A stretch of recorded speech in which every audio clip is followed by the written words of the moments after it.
27 दिसंबर Malaysia में जो हुआ वो सिर्फ एक ऑडियो लॉन्च नहीं था, वो एक ऐसा दिन था जिसे थलपति विजय के फैंस शायद जिंदगी भर याद रखेंगे। लेकिन भाई ये ऑडियो लॉन्च को कहीं पर भी लाइव नहीं किया। बाकी फिल्मों के ऑडियो लॉन्च को जैसे हम यूट्यूब पर लाइव देख रहे थे, वैसे जननायकन के ऑडियो लॉन्च के साथ नहीं हुआ। इसका ऑडियो लॉन्च को 4 जनवरी को जाके शायद जी तमिल पर टेलीकास्ट करेंगे। पर आप चिंता मत करो, उस ऑडियो लॉन्च में जो कुछ भी हुआ है उसी के ऊपर आज हम बात करेंगे। लेकिन सिर्फ कुछ स्पेशल मोमेंट पर, जैसे कि लोकेश, नेल्सन और अटली के स्पीच, थलपति विजय के स्पीच और जननायकन के डायरेक्टर एच विनोद के स्पीच पर भी, क्योंकि पूरा ऑडियो लॉन्च अभी किसी ने देखा नहीं है। इसलिए इसे लेकर जितना भी हमें इंफॉर्मेशन मिला है, जितना इसका वीडियो क्लिप यूट्यूब पर अवेलेबल है और जो सब अभी के लिए इंपॉर्टेंट है, हम सिर्फ उसी के ऊपर चर्चा करेंगे, ठीक है ना। हाँ तो भाई, जननायकन का ऑडियो लॉन्च मलेशिया में हुआ और इतना ग्रैंड था कि सच में इसके बारे में बताने के लिए हमारे पास कोई शब्द ही नहीं है। स्टेडियम खचाखच भरा हुआ था, करीब 80,000 से ज्यादा लोग वहां मौजूद थे। सेलिब्रिटीज, इंडस्ट्री के लोग और सबसे ज्यादा वो लोग जो सालों से थलपति विजय को एक एक्टर नहीं बल्कि अपना इंस्पिरेशन मानते आए हैं। ये इवेंट इसलिए भी खास था क्योंकि सबके मन में एक ही बात चल रही थी,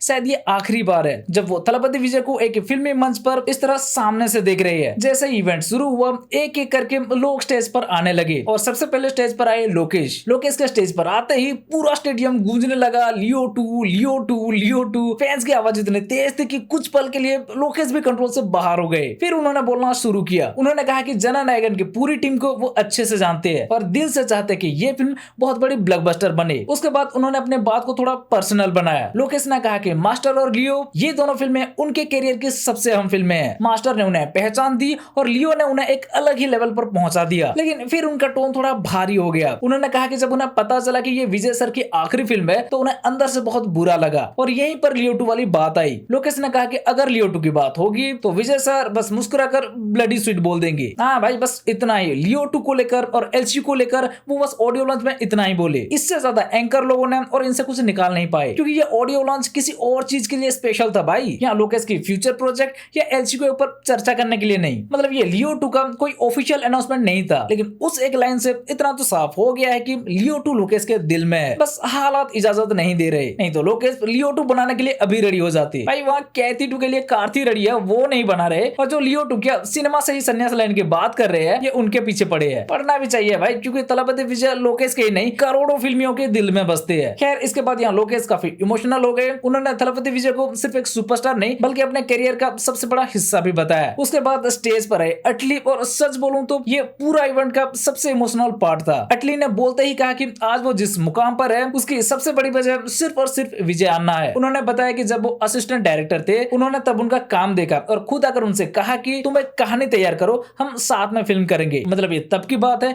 जब थलपति विजय 50 फिल्म बना चुके थे और अटली एक भी नहीं, सिर्फ असिस्टेंट डायरेक्टर थे। इसलिए अटली ने कहा कि अगर थलपति विजय उनकी जिंदगी में नहीं आए होते तो शायद वो आज स्टेज पर बैठे भी नहीं होते। बोलते बोलते अटली इतने भावुक हो गए कि उनकी आंखों से आंसू निकल आए और फिर वो अचानक स्टेज पर ही थलपति विजय को कसकर गले लगा लिए। पूरा स्टेडियम उस पल में एकदम खामोश हो गया था। हर कोई समझ पा रहा था कि ये सिर्फ एक डायरेक्टर नहीं, एक शिष्य अपने गुरु को धन्यवाद दे रहा है। अटली का स्पीच खत्म हुआ और उसके बाद स्टेज पर आए नेल्सन दिलीप कुमार। नेल्सन ने थोड़े हल्के मजाक से शुरुआत की। उन्होंने कहा कि उन्होंने सोचा नहीं था कि ऑडियो लॉन्च इतना बड़ा होगा। वो बोले कि स्टेडियम का नजारा ऐसा लग रहा है जैसे वर्ल्ड कप का फाइनल चल रहा हो। फिर उन्होंने दिल से बात की। उन्होंने कहा कि उनकी सबसे बड़ी इच्छा थी कि वो विजय के साथ एक और फिल्म बनाए, लेकिन जब उन्होंने ये सुना कि जननायकन थलपति विजय की आखिरी फिल्म है तो उन्हें भी अंदर से बहुत बुरा लगा। नेल्सन ने 20 फिल्म की बात भी की। उन्होंने माना कि उस फिल्म में उनसे कुछ गलतियां हुई और जब 20 फिल्म को कुछ पॉजिटिव के साथ ज्यादा नेगेटिव रिस्पांस मिला तो वो थलपति विजय से पूछे कि क्या वो इस वजह से उनसे नाराज है, उन पर गुस्सा है। तो थलपति विजय बोले नहीं, क्योंकि उनका दोस्ती किसी फिल्म का रिजल्ट से कहीं ज्यादा मायने रखती है। और वो बार बार नेल्सन से पूछ भी रहे थे कि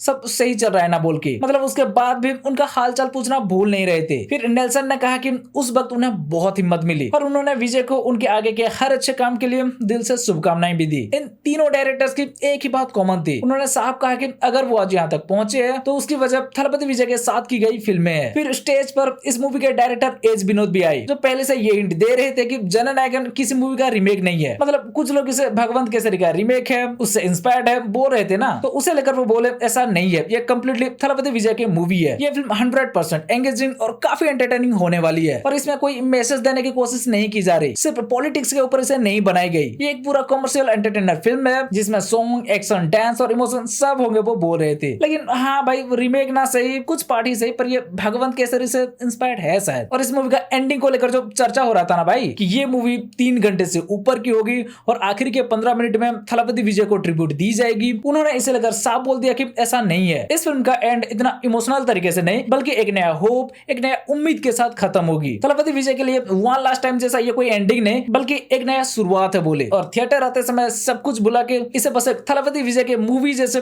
देखने को बोले। और इनके बाद अब अगर बात करें खुद थलपति विजय की, तो भाई जब वो स्टेज पर आए तो उनका ऑरा ही अलग लेवल का था। इतनी भीड़, इतनी शोर, फिर भी उनका चेहरा शांत था। वैसे तो उन्होंने इस इवेंट में काफी कुछ कहा, अनिरुद्ध के बारे में, उनके साथ काम करने वालों के बारे में, प्रकाश राज के बारे में, फिर उनका चाहने वालों के लिए कुट्टी स्टोरी, और उन्होंने स्टेज पर थोड़ा डांस भी किया, लाइव लेसन की कुछ फ्री एडवाइस भी दिया। जिन सब के ऊपर चर्चा करने लग जाए तो हमें अलग से एक वीडियो बनाना पड़ जाएगा। इसलिए सिनेमा को लेकर, सिनेमा छोड़ने को लेकर जो उन्होंने कहा सीधा उस पर आए। तो भाई हाँ, वो बोल रहे थे कि मुझे पता नहीं ये कहना चाहिए या नहीं, कहते हुए थोड़ा दर्द भी हो रहा है कि ये मेरा आखिरी फिल्म है बोल के। और वो बोले कि स्टार्टिंग से ही वो ऐसे सिचुएशन का सामना करते आ रही है। जब भी उनका फिल्म रिलीज होता है कुछ ना कुछ होता रहता है, लेकिन वो हर सिचुएशन में जो ऑडियंस उनके साथ खड़े रहती है, जो ऑडियंस उन्हें 33 सालों से उन्हें सपोर्ट करते आए हैं, और वो खुद उनके साथ 33 साल तक खड़ा रहना चाहती है, उन लोगों के लिए कुछ करना चाहती है। भाई ऐसा कौन सा एक्टर है जिसके पास ऐसा स्टार्टअप होने के बाद भी वो सिनेमा छोड़ने की बात करेगा, बताओ? शायद कोई नहीं, लेकिन थलपति विजय ऐसा कर रहे हैं। इसलिए ये ऑडियो लॉन्च सिर्फ एक फिल्म का इवेंट नहीं था, ये एक दौर का आखिरी पन्ना था। फैंस के लिए ये वन लास्ट टाइम था, एक आखिरी झलक, एक आखिरी स्पीच, एक आखिरी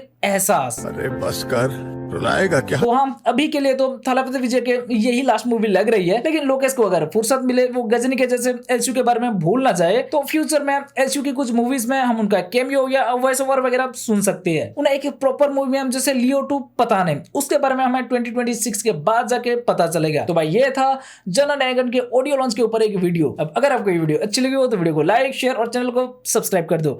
चलो फिर मिलते हैं अगले वीडियो में, बाय।